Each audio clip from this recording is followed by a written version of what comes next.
A power scaling video. These always go well. Well, at the very least, they are fun. You know, this video was actually spurred on by a conversation I was having with someone on the depths of this channel, and I decided to make it a video because, at the end of the day, when we talk end game of Genshin Impact's story, certain groups are going to be more formidable and relevant than others.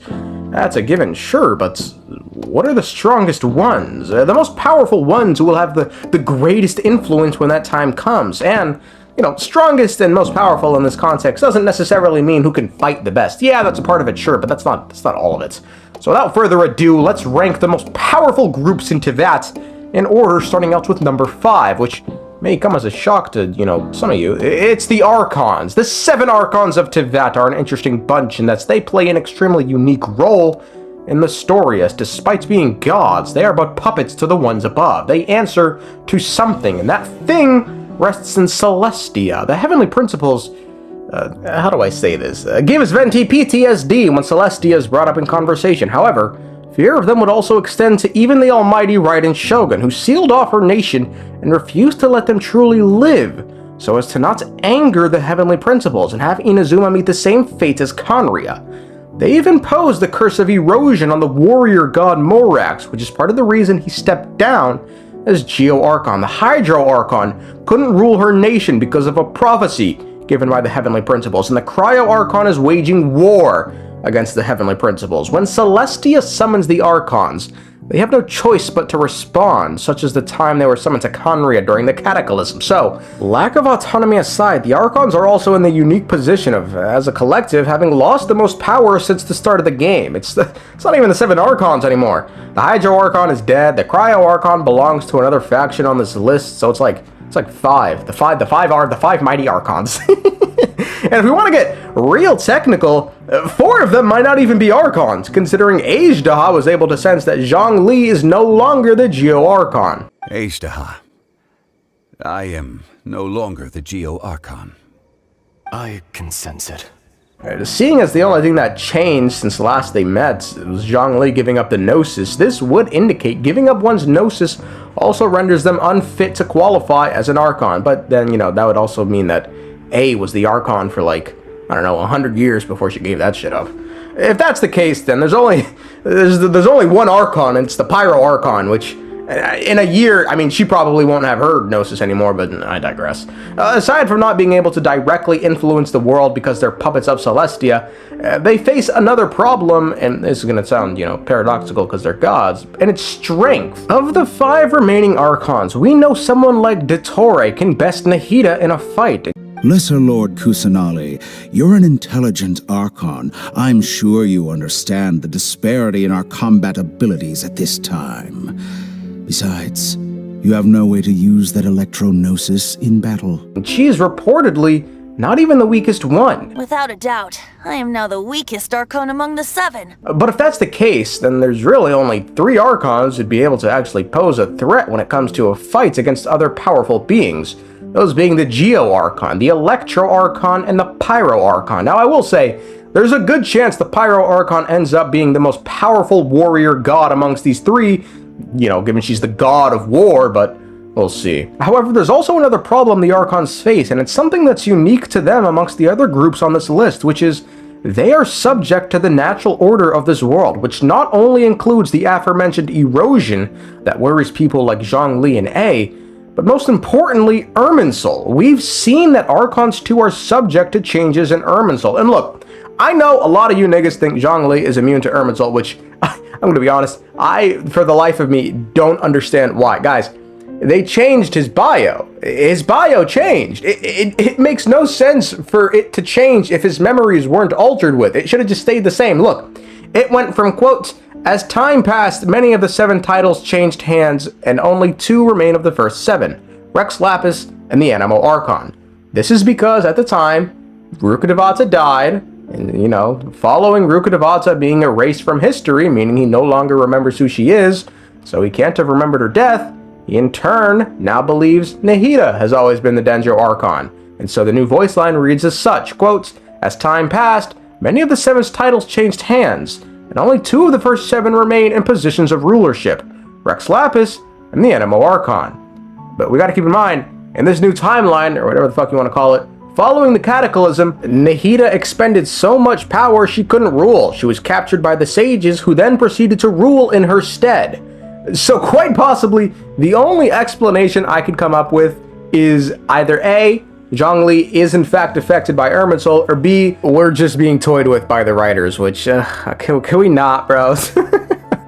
Anyway, so for reasons such as troubling capabilities in a fight, well, against the other people on this list, combined with not actually being able to do what they want because they serve Celestia, I have the Archons as the 5th most powerful group in this list.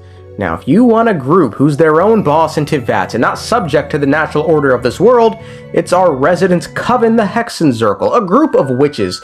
The Hexenzirkel have long been touted as extremely powerful due to their members.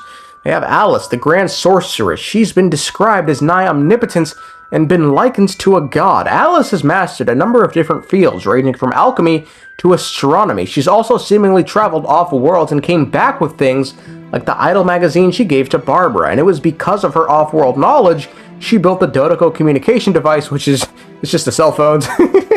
Most importantly, however, Alice is immune to Irminsul, which gives her a unique perspective on this world, and she's even told us she has other special privileges. The world of Teyvat has its own rules. They aren't perfect, though, and in some cases they are as delicate and fragile as the human heart.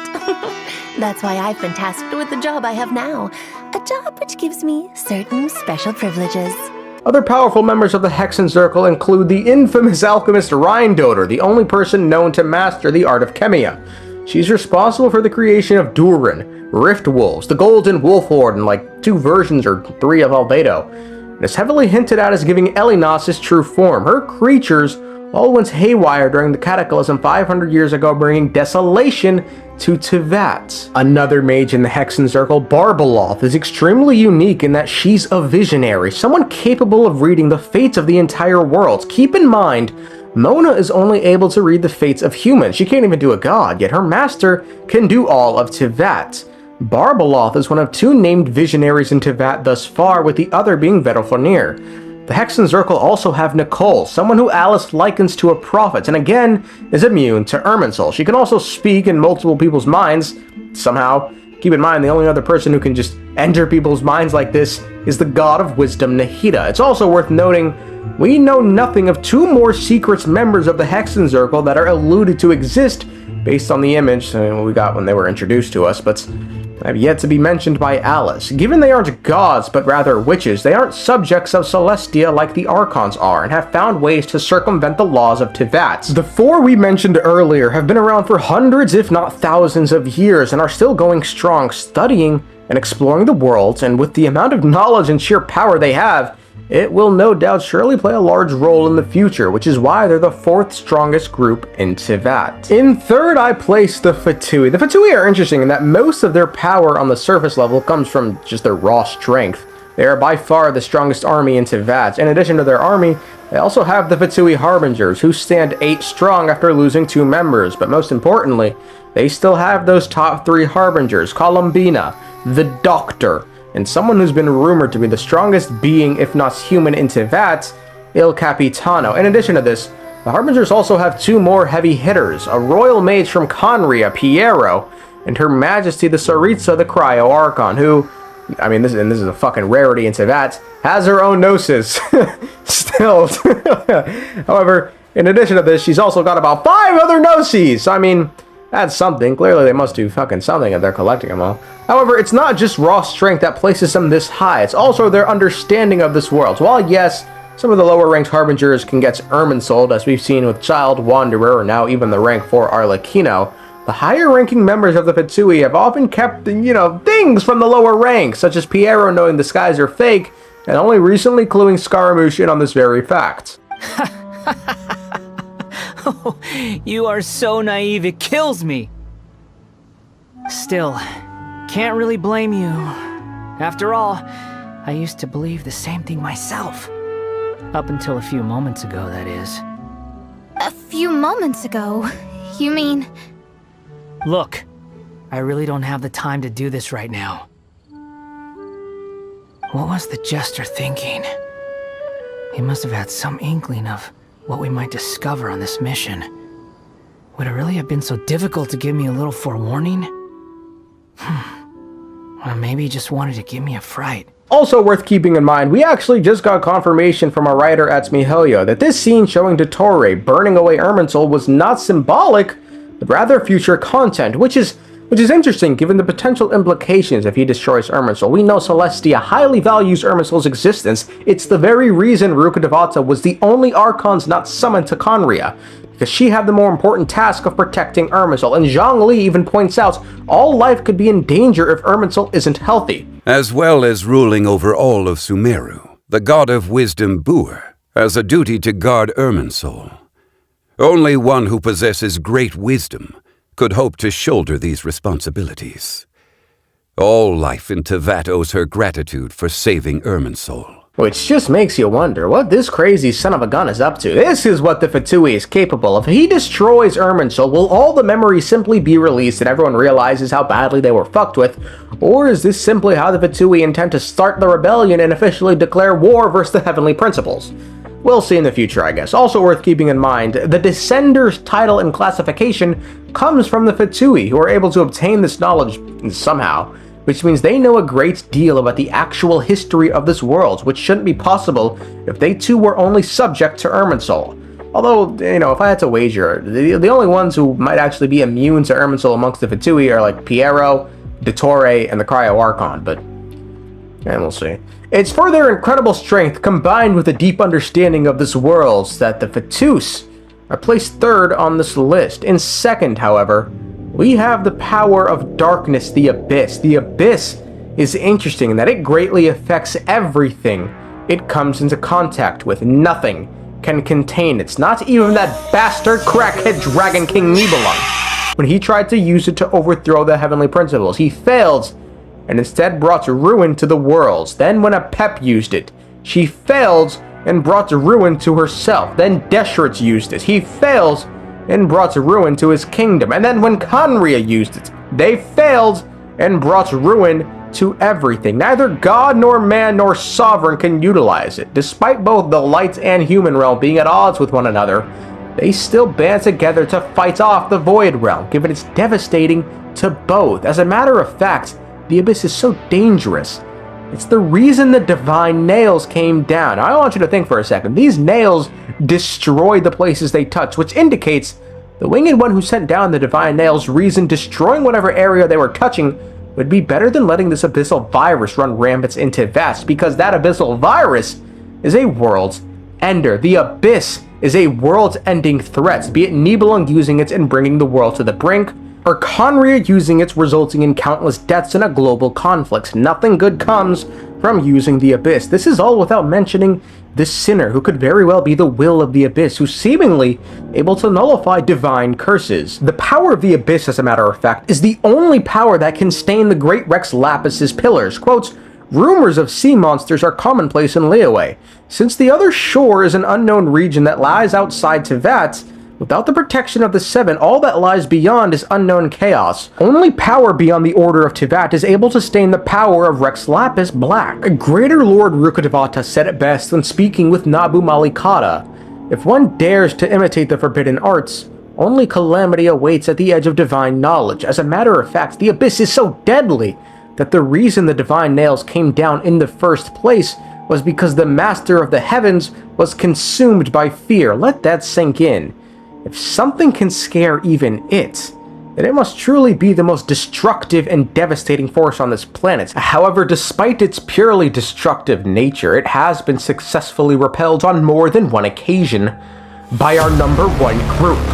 Despite bringing the world to the brink of annihilation on more than one occasion, it has been saved by our #1 group.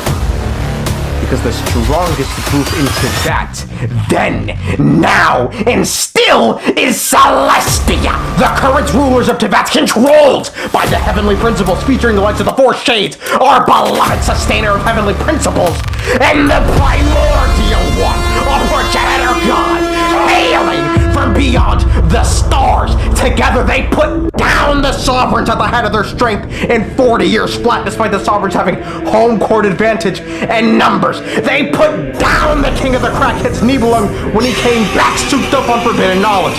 They put down Conria.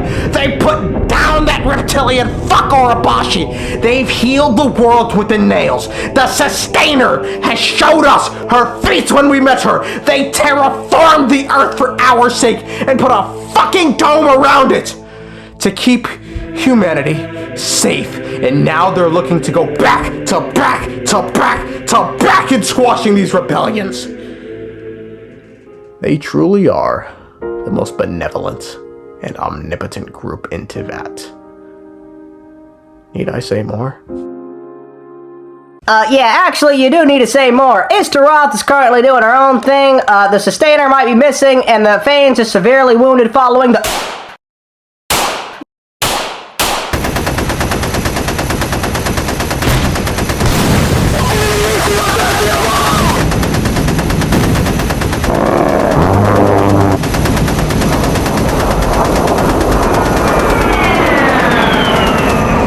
I said, need I say more?